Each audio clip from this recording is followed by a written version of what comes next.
Some of the overdose victims had to be given as much as 5 doses of Narcan. Usually somebody just needs one shot to completely reverse an overdose. Yeah, that gives you an idea of just how dangerous this tainted drug is that's out there tonight. News 8's Bob Wilson live in Wallingford with more on exactly what Narcan does. Bob. Yeah, and Narcan kind of pulls the opioids off of the brain receptors, opens them back up, and it works very quickly.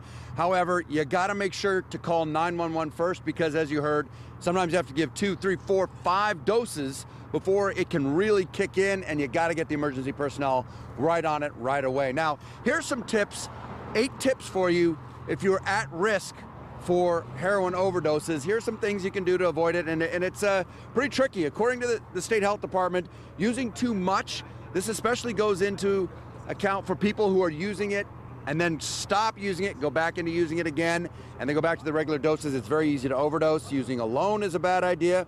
Mixing opioids with alcohol, pills, or cocaine puts you at risk.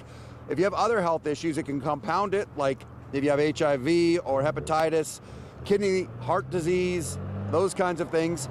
If you've had a previous overdose, you're again at a higher risk.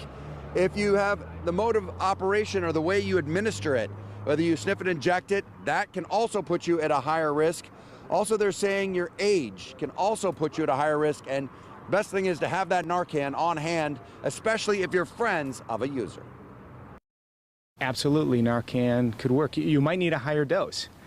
It's always important to call 911 first, because you don't know if it's going to work, and you can do CPR if it doesn't. But Narcan should work. Dr. Craig Allen at the Rushford is saying, it is definitely, if it's an opioid, it can work. If you're getting that fentanyl or you're getting even a stronger high like a W18, one of those synthetics, it will pull it off the brain, but there's so much of it on there, and the Narcan has such a short effect. Keep giving the injections and the doses of the Narcan, because in the end, there's no downside to the Narcan. I'm Bob Wilson, reporting live, News 8.